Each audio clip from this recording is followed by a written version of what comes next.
지금 정치적 양극화 문제가 사실은 지난 몇 년간 비단 한국뿐만은 아닙니다. 이 정치적 양극화는 전 세계적으로 굉장히 심화되고 있는 추세에 있고, 이제 이것이 민주주의 위기를 불러오고 있다는 그러한 이제 분석이라든지 진단이 많이 있습니다. 크게 이제 정치적 양극화를 불러오는 어떤 구조적인 이유들에는 좀 몇 가지가 있는데요. 가장 비근하게는 이제 경제적 불평등의 문제가 정치적 양극화로 이어진다는 고전적인 분석이 있겠고요. 또 하나는 제가 이 자료 화면에도 띄었습니다만 소셜 미디어 등 정보통신 매체 환경의 급속한 변화가 양극화를 추동하는 굉장히 중요한 기술적인 원인인 것으로 많이 분석이 되고 있습니다. 요건 이제 이 경제 불평등의 문제와 이 소셜 미디어 등 정보통신 매체 환경의 변화, 이 두 가지는 양극화가 나타나는 전 세계적인 어떤 공통적인 요인으로 많이 거론되는 것들이고요. 이제 저는 그것과는 달리 이러한 물론 이제 구조적인 변인이 한국에서도 정치적 양극화를 추동하는 원인이 되고 있지만, 여기에 더해 이제 정치제도, 정부제도 이제 이런 부분에 좀 초점을 맞춰서 오늘 좀 설명을 드리려고 하고 있습니다. 여러분 다 잘 알고 계시겠습니다만 민주화 이후 이제 한국에선 특히 이제 굉장히 이 양 진영 간 이제 갈등과 대립이 심화되는 양상을 보이고 있는데요. 특히 전현직 대통령을 둘러싼 이 여야 사이에 이 노골적 찬반에 입각한 이 충돌이, 물론 이제 대통령마다 어떤 대통령 시기냐에 따라 정도의 차이는 있습니다만 상당히 좀 비슷한 양태로 답습되고 있고, 또 점점 더 심화되는 양상을 띠고 있다는 점, 이 두 가지는 좀 공통적으로 우리가 좀 인정할 수 있는 부분일 것 같고요. 특히 이제 최근엔 이 야당인 더불어민주당과 여당인 국민의힘, 이 양대 정당을 중심으로 한 정치적 양극화가 전례 없이 심화되는 이러한 모습을 보이고 있습니다. 근데 이제 우리나라의 정치적 양극화에는 한 가지 특징이 있어요. 그러니까 이념적 양극화, 보통 이제 양극화, 우리가 이념적 양극화를 많이 떠올립니다. 이제 좌우 간의 이념적 양극화가 정치적 양극화로 나타나는 경우가 굉장히 많은데, 우리나라는 물론 이념적 양극화의 측면도 없지는 않습니다만 오히려 정서적 양극화의 측면이 굉장히 강하게 나타나요. 제 생각에는 앞서 강연에서 유성진 교수님께서 이 부분 좀 말씀드렸을 것 같은데, 정서적 양극화라는 건 이런 겁니다.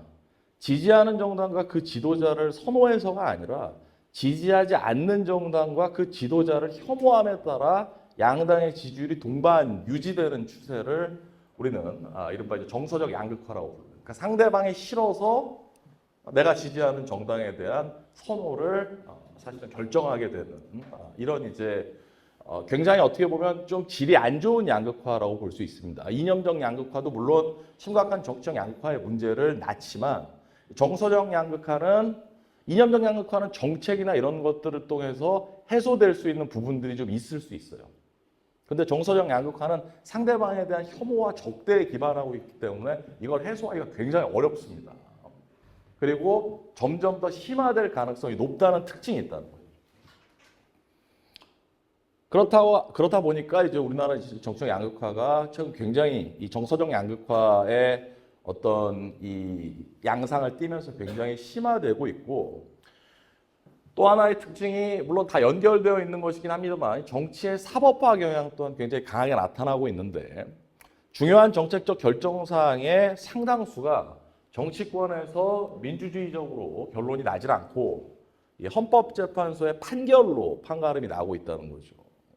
정당들이 말하자면 합의와 대화, 타협을 통해서 문제를 해결하는 것이 아니라 이 헌법재판소로 이슈를 넘겨서 이제 해결을 하려는 게 굉장히 이제 그런 모습이 강화되고 있고, 심지어 정당 간 정치적 경쟁은 정책 공약 경쟁이 아닌 상대방, 나와 적대하고 있는 상대방의 불법 혐의를 문제 삼고 이에 대한 사법 처리를 통해 우위를 점하려는 방식으로 상당 부분 변모되어 있는 상태입니다. 근데 우리나라의 정치적 경쟁이라는 건 상대방의 문제, 그 중에서도 사법적인 문제를 드러냄으로써 정치적 우위를 차지하려는 경쟁으로 어느 순간 이제 정책 경쟁과 공약 경쟁이 포기되고 이러한 일종의 이제 러페어의 양상을 보이고 있다는 거죠. 이제 법의 전쟁이죠.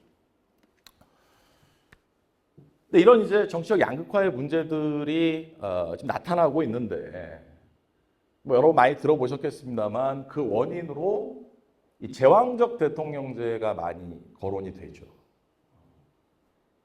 그러니까 제왕적 대통령, 우리나라의 문제, 우리나라 정치 문제가 뭐죠? 라고 물어보면 제왕적 대통령제가 문제다. 이제 이런 얘기도 굉장히 많이 들어보셨을 거예요. 근데 이 제왕적 대통령제가 어떻게 정치적 양극화와 연결되는지 이제 이런 부분들에 대해서 우리가 좀 생각을 해볼 필요가 있는 거죠. 그리고 실제 한국의 대통령제가 진짜 제왕적 대통령제인가라는 부분에 대해서도 조금 면밀하게 살펴볼 필요가 있을 텐데 일단 제왕적 대통령제를 향한 비판자들은 주로 헌법 개정, 즉 개헌을 통해서 현행 대통령제를 뭐 준대통령제 또는 이원집 정부제 아니면 이제 내각제 또는 의회제적 정부 형태로 전환해야 한다는 입장을 굉장히 오랫동안 주로 이제 학자들 간에 이제 이러한 이제 논의가 굉장히 오랫동안 사실은 이어져 왔습니다. 이 이원집 정부제 내지는 이제 내각제라는 표현을 한국에서는 굉장히 자연스럽게 이제 많이 쓰고 있고 이건 이제 언론에서 그렇게 쓰기 때문에 이원집 정부제 내각제라는 표현을 우리가 많이 쓰는데 학술적으로는 사실은 준대통령제와 의회제라는 용어가 다 맞는 용어예요. 그러니까 기본적으로 영어로 이제 파르리아멘터리즘이고 이원집 정부제 같은 경우에는 세마이 프레지던셜리즘이기 때문에 사실은 준대통령제, 의회제로 이야기하는 게 뭐 학술적으로는 좀 더 맞는 용어입니다만 한국에서는 뭐 여전히 뭐 이원집 정부제, 뭐 내각제라는 표현을 많이 쓰고 있고 특히 이제 이원집 정부제는 최근에는 분권형 대통령제라는 용어로 또 많이 사용되고 있습니다. 이 특징들에 대해서는 뒤에서 제가 다시 설명을 드릴게요.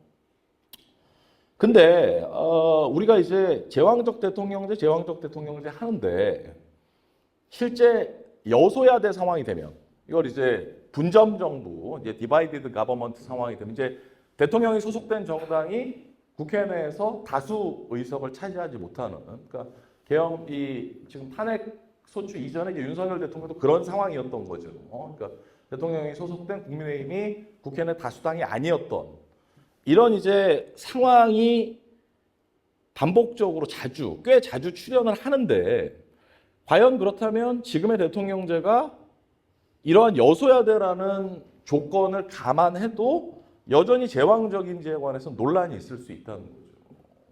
사실 여소야대 상황에 처한 대통령은 생각보다 할 수 있는 일들이 별로 없을 수도 있거든요.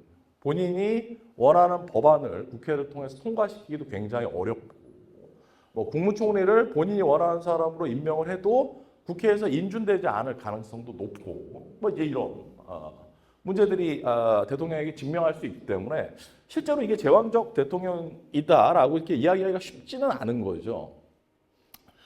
그리고 비교 헌법적으로 봤을 때도 한국의 대통령제는 아주 강한 대통령제로 보진 않습니다. 보통 이제 대통령의 권력을 측정하는 몇 가지 지표들이 있는데 이 지표들의 총합이나 평균값으로 보면 순수 대통령제를 채택한 나라들 중에서는 한국이 한 중간 정도에 사실은 들어가는 것으로 많이 봐요. 적어도 헌법만 놓고 보면 한국의 대통령제가 진짜 그렇게 강력한 대통령제인가에 대해서는 좀 신중할 필요가 있다는 거죠. 근데 한국의 대통령제는 헌법적으로는 그렇게 강하지 않다고 할 수 있지만 어디서 강하냐면 이 정책 결정 과정에서 강한 능력을 발휘하기보다는 기본적으로 정책 결정 과정에서 강한 능력을 발휘하려면 이 여소야대 상황이 여대야소가 돼야 돼요. 그렇지 않은 정책 결정에서 대통령이 주도권을 행사하기 굉장히 힘듭니다. 그래서 그렇기 때문에 이 부분에서는 사실은 여소야대 상황이 발생했을 때 대통령이 별로 힘이 없을 수 있다는 거죠. 그러나 한국의 대통령은 여소야대 여부와 상관없이 이 무려 8천여 개에 달하는 광범위한 공직 인사권을 행사합니다. 요건 여소야대 상황에서도 할 수 있죠. 심지어 간접적으로는 뭐 공기업 임원, 심지어 언론사, 뭐 은행 이런 데 인사에도 직간접적으로 영향력을 행사할 수 있는 어마어마하게 강력한 대통령이라는 거죠. 그리고 예산권 또한 국회에 의해 우리나라 행정부 예산권 잘 견제되지 않습니다. 따라서 아까 말씀드렸듯이 우리나라 대통령은 재벌개혁이나 연금개혁 이런 건 잘 못해요. 이건 국회에서 강력한 이 입법적 지원이 있어야 할 수 있는 거거든요. 근데 정권 핵심부나 주요 지지층에게 보상을 제공하는 능력은 압도적으로 강합니다. 이건 굉장히 이제 어떻게 보면 뭐 정책 결정 능력은 약하나 부패는 굉장히 취약한 이런 이제 대통령제일 수 있다는 거죠. 그리고 이건 헌법적인 부분이라기보다는 대부분 법률과 관행적인 부분에 의해서 만들어지고 있는 측면이 굉장히 강해요.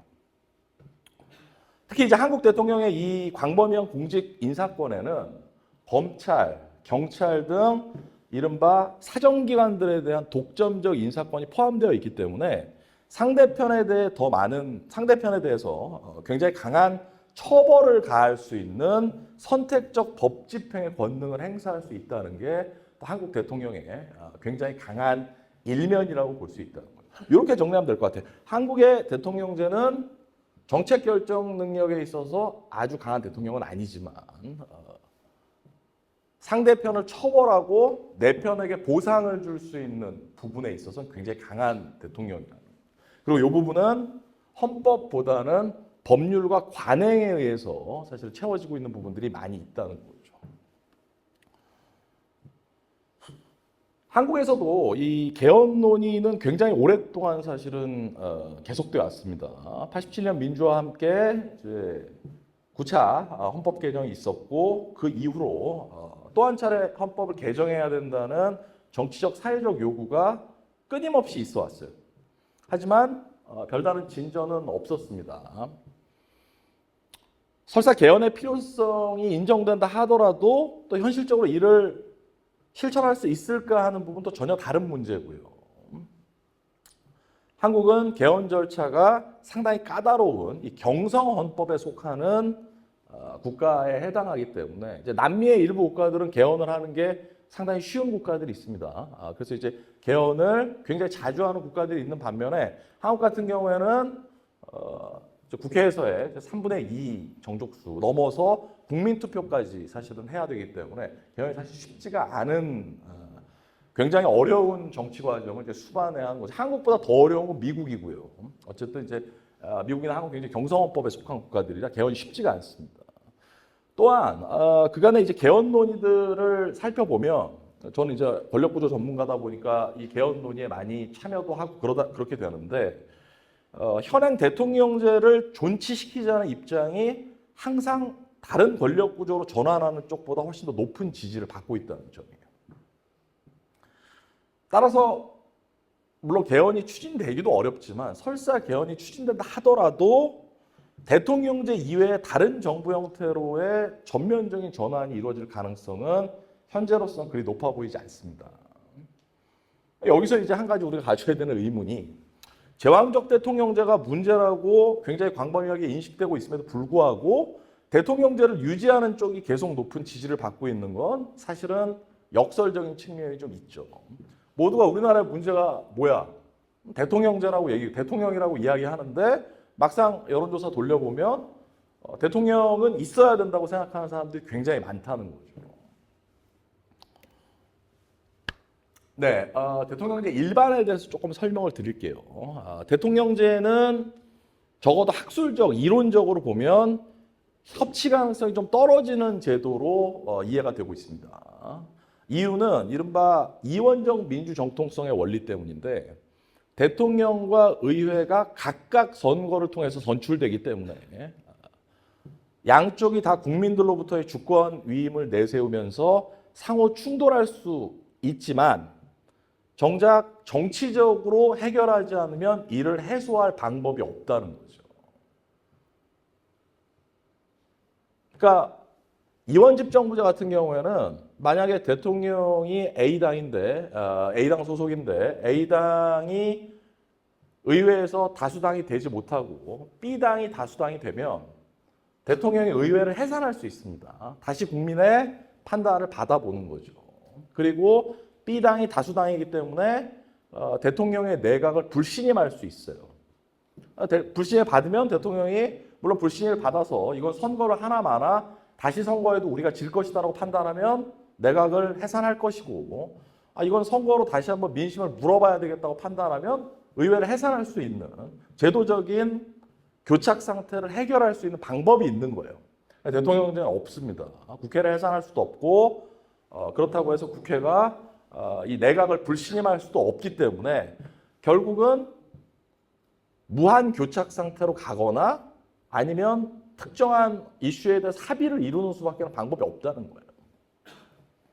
근데 문제가 뭐냐면 대통령들은 임기가 보장된 직위를 국민들로부터 직접 부여받았다는 자각에 취해서 자신의 득표율을 초과하는 권력감, 사명감 이런 것들을 가지게 될 가능성이 높습니다. 따라서 자주 자신한테 반하는 정파를 비윤리적인 기득권 세력으로 인식할 가능성이 있다는 거죠. 대부분의 대통령들은 다 이런 멘탈리티를 좀 가졌었던 것 같아요. 정도의 차이는 있지만. 그러니까 어느 나라에서건.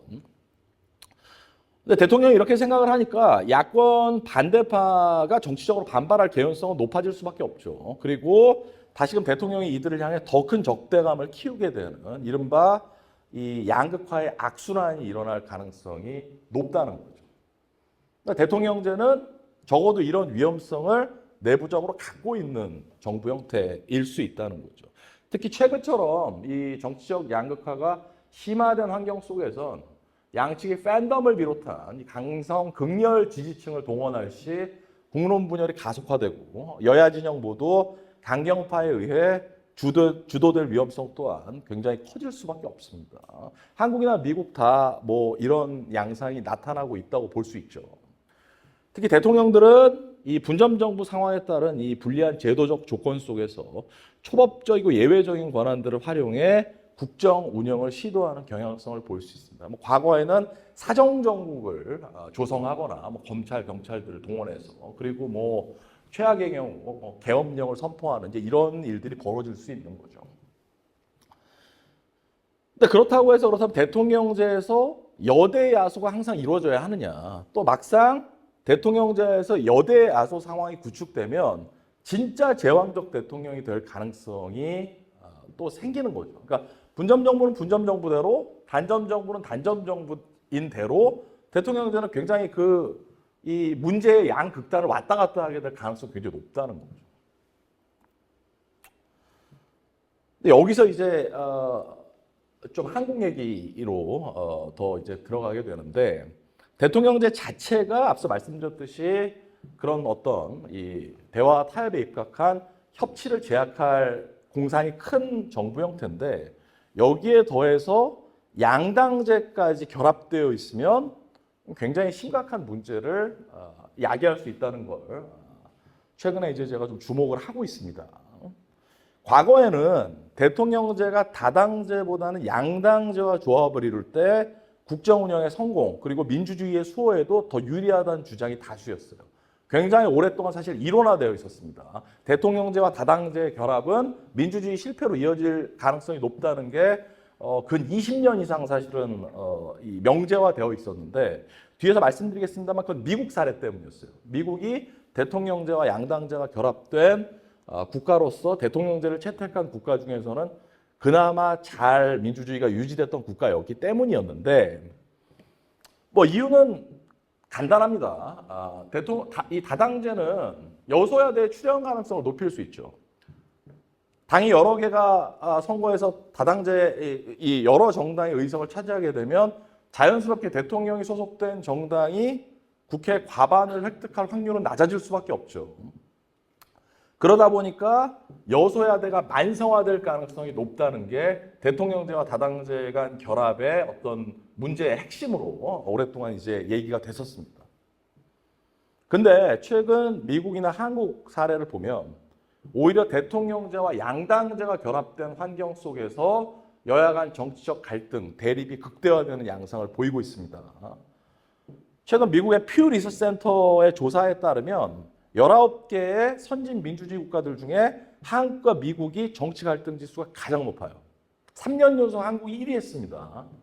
근데 이 19개 국가 중에서 대통령제와 양당제, 사실상의 양당제가 결합된 국가는 한국이랑 미국밖에 없어요. 그러니까 이 부분에 이제 제가 주목을 하게 된 이제 계기가 됐고요. 다당제 하에서는 복수의 야당들이 다수 연합을 이루더라도 양당자에서의 응집적인 단일 다수 야당보다는 대통령이 협상을 통해서 뭔가를 만들어 나갈 가능성이 있는데 양당제에서 단일하고 응집적인 야당이 다수당이 되면 그야말로 대통령이 아무것도 하지 못한다는 거죠.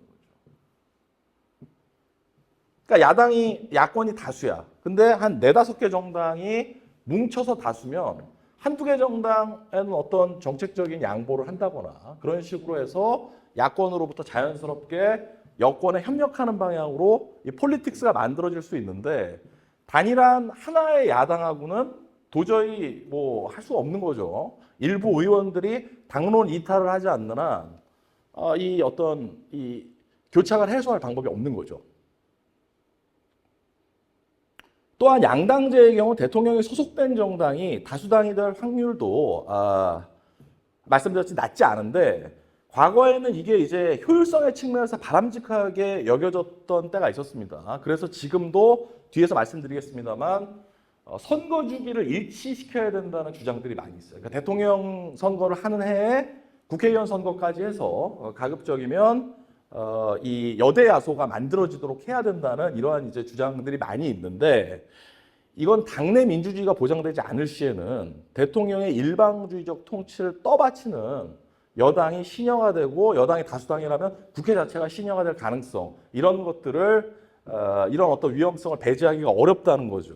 물론 이렇게 되면 당연히 야당의 강한 반작용을 불러일으킴으로써 여대 야소임에도 양측 간 충돌이 매우 격렬해지는 이런 결과로 이어지게 가능성이 높다고 하겠습니다.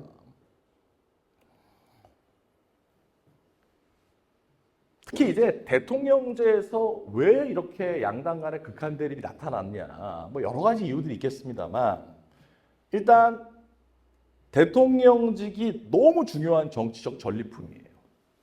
특히 제가 앞서도 말씀드렸지만 한국 대통령직은 줄 수 있는 지지층과 핵심 측근들에게 줄 수 있는 보상이 너무 많아요. 그렇다 보니까 양당 간 대결이 심화될 가능성은 원래 가지고 있습니다. 그러니까 이런 거예요. 대통령 자리를 놓고 대통령 선거에서 이긴 팀은 한 10,000개 정도의 일자리를, 고위직 일자리를 가지고 올 수 있는. 그러다 보니까 이 핵심 캠프를 중심으로 굉장히 이 격렬하게 선거를 치를 수밖에 없는.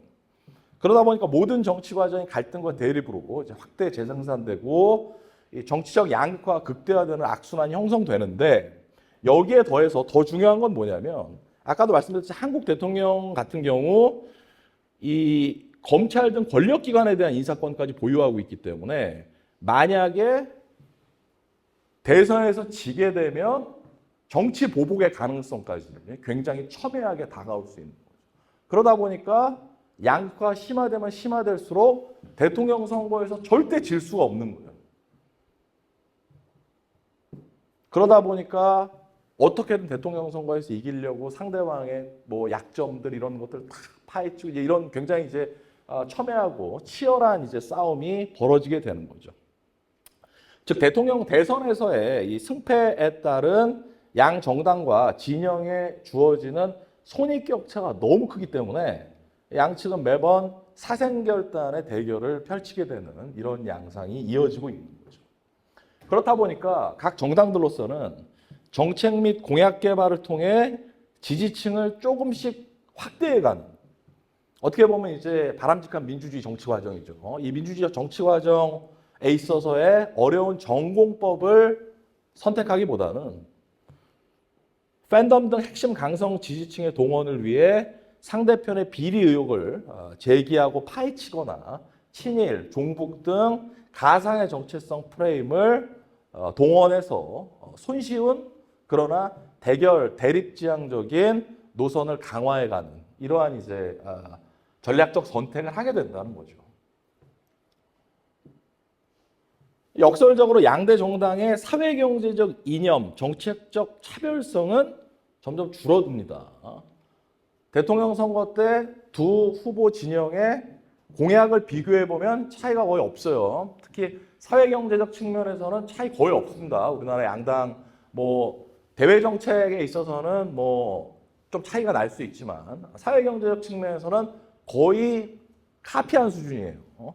근데도 사생결단으로 싸운다는 거죠. 곰곰이 생각해보면 되게 웃긴 일입니다. 싸워야 될 차이가 없는데 죽도록 싸운다는 거예요. 심지어 대통령 선거 이 대통령직의 가치가 워낙 정치적으로 막대하다 보니까 영구적 대통령 선거 캠페인 정치라고 해서 우리나라는 5년 내내 대통령 선거 중인 거예요.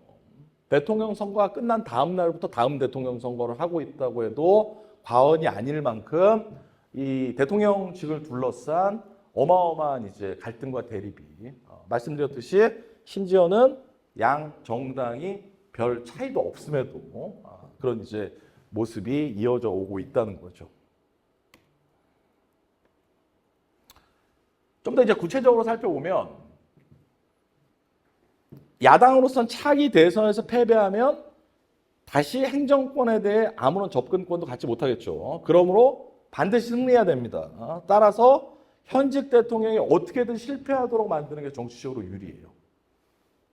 상식적인 생각은 이런 거죠. 대통령이 우리나라 대통령은 잘 그랬던 적들도 없지만 굉장히 좋은 정책을 내놨어. 근데 야당 입장에서 이건 좋은 정책이니까 이걸 받아서 함께 성사시키는 게 아름다운 민주주의겠죠. 근데 야당 입장에서는 이거 받아서 대통령이 그 정책을 성공시키면 다음번 대선에서 또 질 가능성이 높아지죠. 그러니까 반대해야 되는 거예요. 무조건 실패하도록 만드는 게 훨씬 유리한 전략적 선택지가 된다는 거죠. 따라서 여소야대가 만들어지면 대화 타협을 거의 시도하지 않고 수의 논리로만 입법 등 의회 정치를 지배하려고 하는 건 어떻게 보면 어느 정도 전략적으로 당연한 측면이 있습니다. 심지어 공통의 이익이 있을 때조차도 협력하지 않아요. 따라서 최근 한국의 야당은 국무위원 해임 건의권, 탄핵 소추권 등 과거에는 가급적 자제하던 헌법적 권한들을 굉장히 자주 또 자의적으로 행사하는 양상을 보이고 있습니다. 대통령도 마찬가지예요. 대통령 또한 야당 측에 전국의 주도권을 내주지 않기 위해 집권당을 동원하고 그 지지층을 결집함으로써 또는 집권당의 동원, 지지층의 결집 그 자체를 위해 매우 강경한 일방적 통치를 감행하도록 유인된다는 거죠.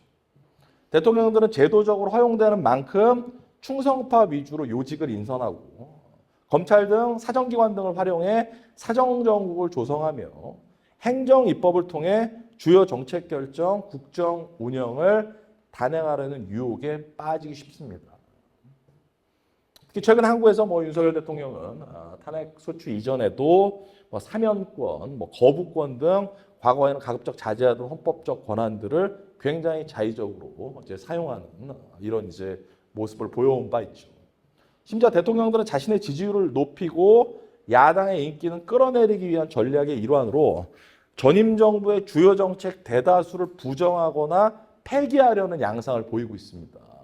이건 국가적으로 굉장히 큰 손실인 게 상대 정당, 전임 정부가 정권이 바뀌었을 때 전임 정부가 해오던 정책 중에 성공적으로 진행되고 있거나 앞으로 이어받아서 더 발전시켜야 될 건 정권이 교체돼서 받아야 되는 거죠. 국민들을 위해서. 근데 그렇게 하지 않아요. 전임 정권이 하던 건 올스톱이야. 심지어 괜찮은 것들도 일단 스톱시키고 자기네가 다시 시작해요. 그러다 보니까 정책의 연속성, 성공 가능성 이런 게 굉장히 떨어지는 양상을 보인다는 거죠. 지금까지 이제 대통령제와 양당제 간 조합의 어떤 문제점에 대해서 좀 설명을 드렸는데, 그럼 대통령제와 양당제 간 조합하에서는 민주적 거버넌스가 아예 불가능한가라는 이제 질문을 우리가 좀 던져볼 수가 있는데 꼭 그렇지는 않습니다. 미국의 경우 20세기 초반부터 80년대 중반에 이르기까지 뭐 약 한 50년 정도의 시간 동안 여소야대 여부와 상관없이 공화당과 민주당과 협치가 꽤 빈번하게 이루어졌었어요. 이 당시 미국에선 주요 법안들의 상당수가 상하 양원 혹은 양원 가운데 한 의회의 절대 다수의 지지를 얻는 등 양당 간 초당적 합의하에 이제 통과되곤 해왔습니다. 이게 가능했던 이유는 당내 의원들의 자율성이 보장됐기 때문이에요. 이 시기에 양당 의원들은 약한 정당 기율 속에서 높은 의정 활동의 자율성을 허용받았고, 따라서 정책 이슈별로 특히 이제 대통령이 어떤 아젠다를 던져도 여당 의원이 자기 지역구 이해하고 배치된다고 싶으면 거기에 대해서 반대하는 거지. 근데 어떤 야당 의원은 그 정책이 본인 지역구 이해와 맞을 수 있는 거죠. 그럼 찬성하는 거죠. 이렇다 보니까 여소야대 상황이 돼도 자연스럽게 양자 간의 협치가 이루어지고 대통령이 소속된 정당이 다수당이 아닐 때도 이 야당 의원 일부의 지지를 받아서 중요한 법안들을 통과시키고 이제 이런 이 일들이 이런 모습들이 굉장히 오랫동안 한 50여 년간 이제 이어져 왔다는 거죠. 물론 이제 대통령제와 양당제의 조합 속 여야 간 이러한 협치는 개혁 법안들을 온건화시키는 등 현상 유지적이고 좀 기득권 친화적인 정치 과정을 낳을 가능성은 있어요. 근데 그럼에도 불구하고 아무것도 이루어지지 않는 것보다는 낫겠죠. 근데 이게 이제 미국에서조차 정치적 양극화가 심화되다 보니까 대통령의 어젠다에 동의해 줄 수 있는 야당 의원들이 사라지는 거예요. 어떤 야당 의원이 자칫 대통령의 아젠다에 동의했다가는 완전히 여론의 그 지지층의 질타를 받아서 다음번에 이제 경선 통과조차 어려워지는 이런 상황이 벌어지기 때문에 옛날과 같은 이런 이제 야당 의원들의 또는 여당 의원들의 이 의정 활동에 있어서 자율성이라는 굉장히 제약을 받고 이제 정치적 양극화의 결과인 거죠. 따라서 대통령과 단일 야당 간 갈등 및 대립은 사실상 뭐 미국 그리고 한국 등에서 일상화되고 있고요.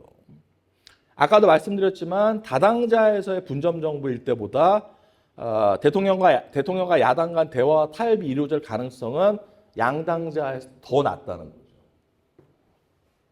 단일 야당은 아까도 말씀드렸지만 대통령의 주요 국정 아젠다들을 향해 거의 무조건적인 비토를 행할 개연성이 큽니다.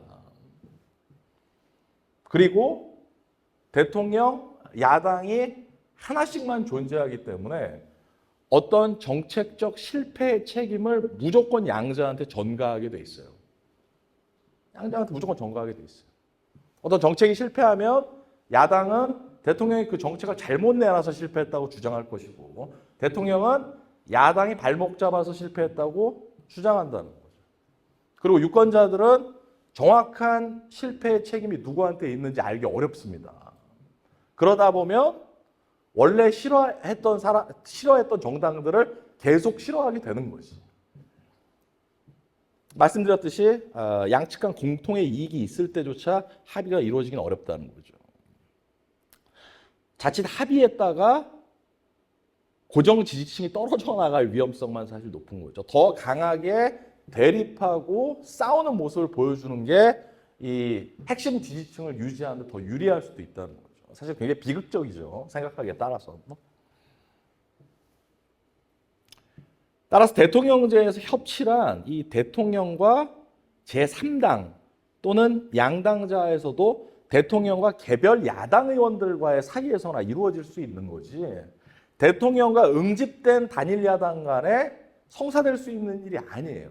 그렇기 때문에 대통령제와 양당제라는 제도적 결합의 조건이 있는 한국에서 여야 간에 자꾸 협치를 하라는 것 자체가 사실은 제도적으로 좀 말이 안 되는 측면이 있다는 거죠.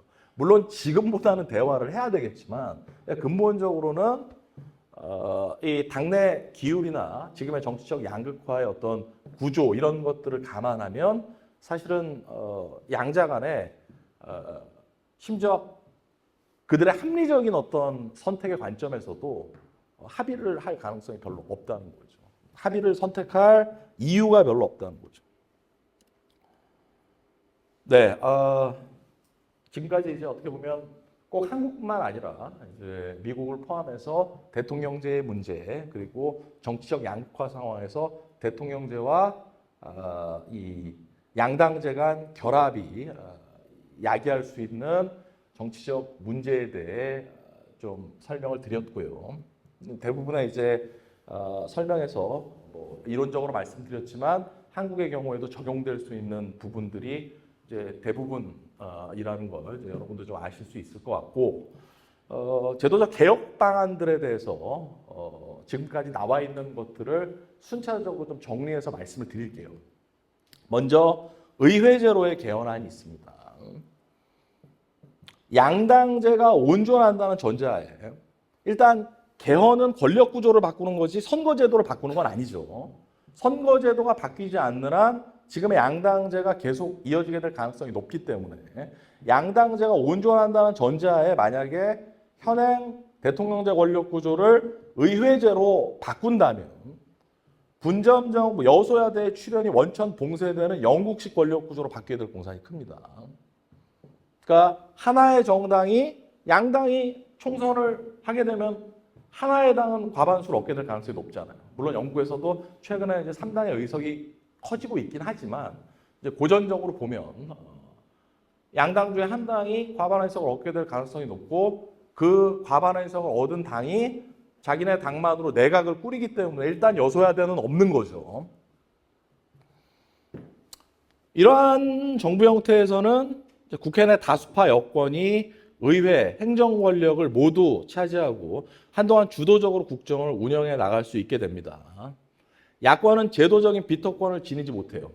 왜냐하면 항상 원내에서 야당으로 있는 한은 소수일 수밖에 없으니까. 대통령제에서의 다수 야당과는 다르죠. 따라서 내각이나 현 여당의 명백한 정치적, 정책적 실패 또는 시대 정신의 전환이 이루어질 때까지는 그냥 예비 내각을 꾸린 채로 집권을 준비하는 위치에만 주로 머물게 됩니다. 물론 비판은 해요, 말로. 문제 제기도 하고. 그렇지만 실제 의회 내에서 다수 여당과 내각이 추진하는 정책을 막을 방법은 사실상 없다고 봐야죠. 이는 정치적 교착을 완화할 수 있다는 장점이 있고 정치적 교착은 이제 구조적으로 일어나기 어렵죠. 그리고 국정 운영의 안정성과 책임성을 높이는 하나의 교과서적 방안이 될 수 있을 것으로 봅니다. 근데 영국 사례에 비춰볼 때 어쨌든 양당제가 유지된다는 점에서 정치적 양극화의 완화 효과는 그렇게 크지 않을 것으로 보여요. 그러니까 양극화는 계속되고 있는데 다만 여소야대가 이루어지지 않을 뿐인 거죠. 그러니까 국민의 절반 정도는 국회 다수당과 내각을 지지하지 않는 상태로 계속 국정이 운영되는 거죠. 그러다 보면은 정권 교체도 굉장히 잦아질 수밖에 없고 정권이 교체될 때마다 물론 이제 대통령제 국가에서처럼 여소야대가 만들어지진 않겠지만 그럼에도 불구하고 지지하지 않는 정당에 대한 반감이나 혐오는 계속 이어지게 될 가능성이 있겠죠. 따라서 의회제로 개헌이 이루어지더라도 다당제로 정당 체계를 개편할 수 있는 선거제도 개혁은 수반되어야 될 것으로 보입니다. 뒤에서 다시 한번 말씀드리겠습니다만. 그리고 여기서 더 근본적인 문제는 한국에서 의회제로의 개헌은 국민 지지가 너무 낮아서 실현될 가능성이 없어요. 현재로서. 매번 우리나라에서 의회제 개헌에 대한 어떤 선호도는 10%를 넘지 않습니다. 한국 사람들이 의회제 내지는 내각제 되게 별로 안 좋아해요. 뭐 여러 가지 이유들이 있을 수 있겠지만 어쨌든 대부분의 여론조사에서 공통적으로 의회제 개헌에 대한 선호도는 굉장히 낮게 나옵니다. 두 번째로 준대통령제로의 개헌안이 있을 수 있는데 이게 이제 한때 되게 곽광을 많이 받았었어요. 준대통령제로 개헌을 한다. 뭐 일각에서는 준대통령제로 개헌을 하면은 대통령이 외치를 맡고 총리가 내치를 맡는 이제 이런 걸 상상하는 경우가 많은데 사실은 현실적으로 그러긴 쉽지 않습니다. 내치와 외치가 잘 구분되지 않기 때문에 이제 그보다는 이렇게 운영되는 거죠. 여대 야소일 때는 대통령이 주도권을 갖게 되고 여소야대일 때는 국회가 선출한 의회가 선출한 이제 총리가 주도권을 갖게 되는 이제 이러한 운영인데 이게 이제 문제가 뭐냐면 직선으로 선출된 대통령이 임기 중간에 자기 소속 정당이 총선을 졌어. 그래서 야당이 다수당이 됐고 야당에서 뭐 당대표나 아니면 뭐 당대표급 인사를 총리로 밀었어. 그럼 이제 받아야 돼요. 안 그러면 대통령이 아무나 임명하면 야당에서 다수가 불신임할 수 있기 때문에 받아야 돼. 근데 그 대통령이 그래 내가 총선에서 졌고 뭐 국민들의 여론이 확실하니까 총리가 중요한 결정은 다 하시오 하고 관행적으로 물러나주면 문제가 없어요. 근데 대부분의 대통령은 그러지 않을 가능성이 높습니다. 내가 직선 대통령인데 내가 왜 임기 중반에 내 권력을 내려놓아야지 라고 판단할 가능성이 더 높다는 거죠. 즉 동거정부, 이 동거정부라는 게 A당 대통령, B당 총리인 상황을 말하는 거예요. 코하비타시옹이라고 이제 불어로는 얘기하는데 이 동거정부 상의 이중적 행정 권력이 관행으로 잘 안착되지 못하면 국정의 마비나 교착은 대통령제 하에서의 여소야대 상황보다 더 심각해질 위험이 큽니다. 사사건건 총리하고 대통령이 갈등하게 될 가능성이 있다는 거죠. 이게 이제 한때 각광을 받았던 이유는 프랑스에서 이제 미테랑 대통령과 그러니까 좌파 미테랑 대통령과 우파 시라크 총리 때 동거정부가 비교적 잘 작동했고 요때의 경험을 모델로 해서 사실은 지금까지도 이 분권형 대통령제가 성공할 수 있다는 희망을 갖고 있는 사람들이 많습니다. 근데 이때는 잘 됐어요. 이때 잘 됐던 이유가 뭐냐면 미테랑이 시라크하고 갈등하기 싫어서 굉장히 많은 권한을 시라크한테 양보했었다는 거죠. 근데 그 뒤에 굉장히 운명의 장난 같은데 우파 시라크가 대통령이 되고 총리였던 시라크가 대통령이 되고 좌파 조스팽이 총리로 해서 다시 두 번째 동거정부가 만들어졌을 때는 마비정부라고 불릴 정도로 아무것도 되지 않았어요. 이때 시라크는 아무것도 양보하려고 하지 않았거든요. 조스팽한테. 그러니까 이제 뭐 시라크는 제가 만나본 적은 없는 사람이지만 좀 뭐 성격이 강한 사람인지 총리일 때는 자기 권한을 달라고 강하게 투쟁했을 것이고 대통령일 때는 자기 권한을 내놓지 않으려고 투쟁했던 거죠. 그러다 보니까 이 모델이라는 건 결국은 생각보다 성공 가능성이 그렇게 높지 않다는 게 최근에는 많이 얘기가 되고 있고 따라서 이 프랑스식 준대통령제를 개헌의 어떤 목표로 설정하는 이런 이제 학자나 연구자들은 점점 줄어들고 있는 추세예요, 최근에는. 심지어 프랑스도 2000년에 개헌을 해서 이 동거정부 출현 가능성을 낮추기 위해 대통령의 임기를 단축했어요. 원래 대통령 임기 7년이고 국회의원 임기 5년인데 대통령 임기 7년이라는 건 헌법에 나와 있거든요. 이걸 5년으로 바꿨어. 왜냐하면 대통령 임기와 국회의원 임기가 일치하지 않다 보니까 자꾸 동거정부가 생겨나는 거죠. 그 동거정부가 생겨나니까 아까 말씀드렸듯이 마비정부가 되어버려요. 그러다 보니까 그냥 동거정부 안 생기게 5년에 그냥 대통령이랑 국회의원 선거 같이 하자. 이렇게 된 거지. 근데 그럼에도 이번에 이제 프랑스에서 이제 마크롱 결국은 이제 여소야대가 되는 상황이 뭐 나타나긴 했습니다만 어쨌든 그 확률을 줄이려고 이 당시에 개헌을 했다는 거죠. 그렇다면 준대통령제 권력 구조의 가장 전형적인 유형으로 알려져 온 이 경험적 사례에서조차 성공적인 국정 운영이 담보되기는 어려운 거죠. 그러다 보니까 우리가 프랑스식 준대통령제를 중요한 어떤 개헌안으로 고려하는 것이 맞느냐라는 이제 고민을 좀 해볼 수는 있는 거죠. 어쨌든 여전히 이제 분권형 대통령제라는 이름으로 이 준대통령제 개헌안은 전문가들 사이에서는 그래도 의회제보다는 가능성이 높고 적어도 지금의 대통령제보다 더 나은 것이라는 인식들은 좀 있습니다. 생각이 좀씩 바뀌어가고 있지만. 마지막으로 이제 4년 중임 대통령제로의 개헌안이에요. 한국에서 개헌 논의가 부상할 때마다 가장 자주 언급되고 무엇보다 여론의 선호도가 가장 높은 게 바로 이 옵션입니다. 대통령의 중임을 허용함으로써 책임성을 높이는 동시에 대통령의 권한은 축소하자는 게 이 4년 중임제 안의 골자예요. 이 4년 중임 대통령제로의 개헌안을 주장하는 학자들마다 여러 가지 이 차이점들이 다 있습니다만 대체로 공통된 주요 변경안을 몇 개 꼽아보면 일단 4년 중임은 허용하고 국무총리제를 폐지하고 부통령직을 신설하고 행정부의 법률안 제출권을 폐지하고 국회의원의 국무위원 겸직을 금지시키고 모든 국무위원에 대한 국회의 인사청문, 인준권을 명시하고 지금은 국무총리에 대해서만 인준 표결을 하죠.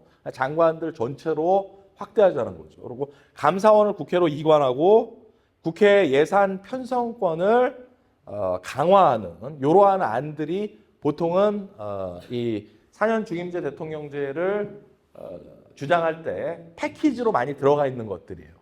말씀드렸듯이 선생님들마다 빠져 있는 것들이 있고 더 들어가 있는 것들도 있습니다만 대체로 이 정도로 좀 합의가 되어 있는데 의외로 헌법학자분들 사이에서는 부통령제보다 그냥 국무총리제를 존치시키는 게 낫다고 생각하시는 분들도 있습니다.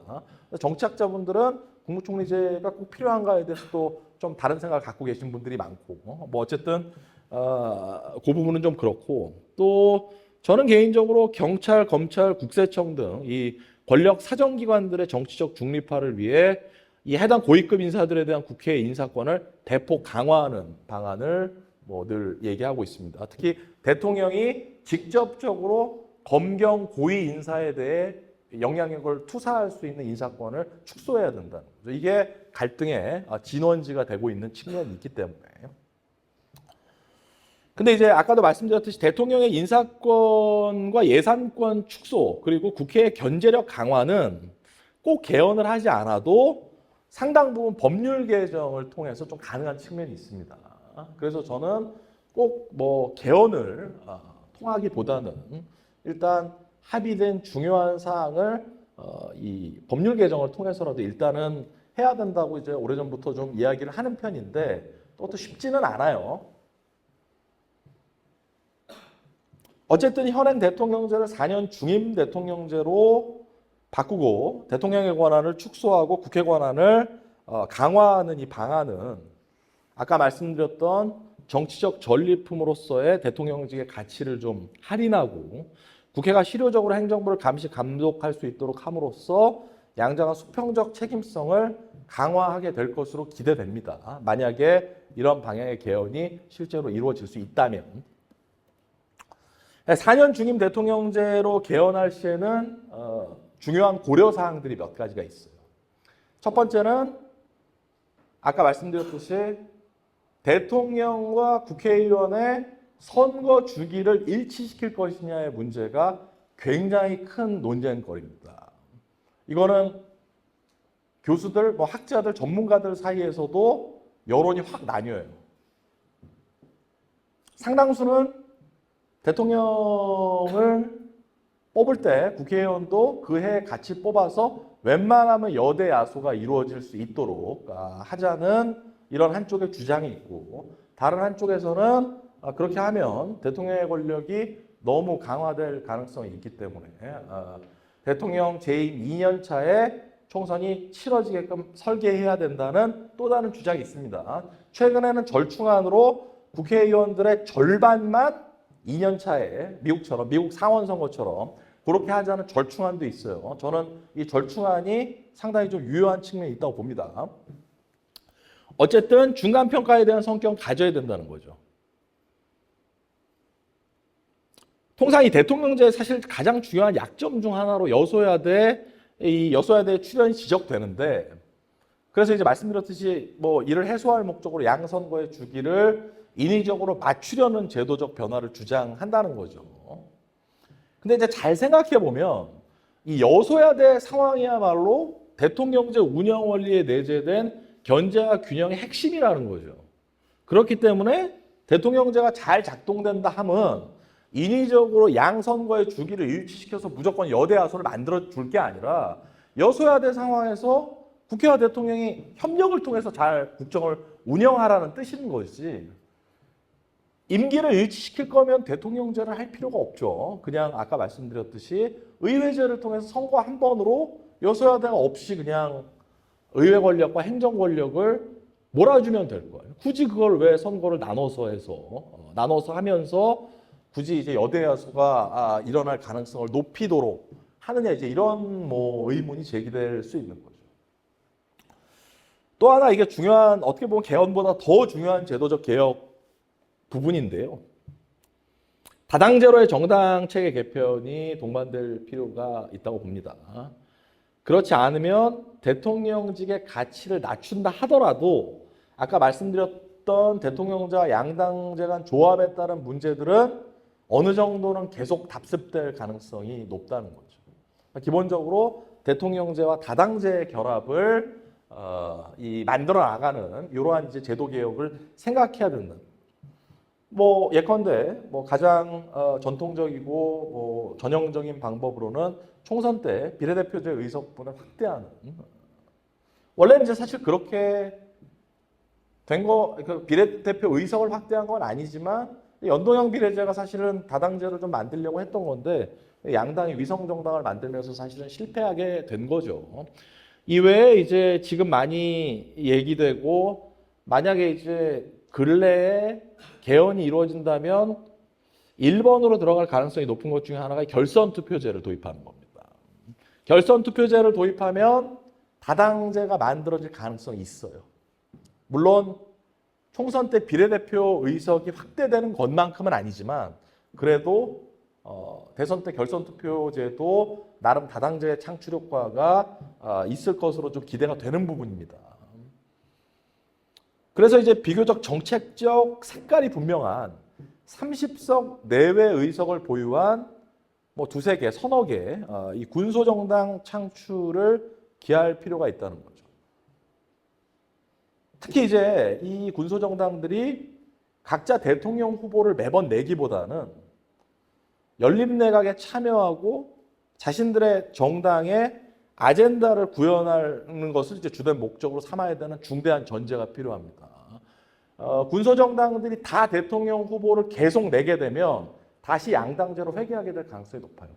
그리고 우리나라의 다당제는 항상 특정 정치인이 자신이 대선에 출마하기 위해서 정당을 만들어서 다당제가 됐던 경우가 많기 때문에 결국 양당제로 회귀할 수밖에 없었던 거예요. 근데 정책적 아젠다를 중심으로 이 군소정당들이 만들어지면 대선보다 중요한 건 어쨌든 연립을 통해서 여당에 들어가고 행정권을 어느 정도 부여받아서 자신들의 주요 공약을 실천하는, 이게 이제 주된 목표가 되면 그때부터는 이제 협치를 통해서 대통령에 소속된 정당이 꼭 다수당이 아니더라도 충분히 이 군소정당들과의 연합을 통해서 국정을 운영해 나갈 수 있게 될 것으로 기대해 볼 수 있는 거예요.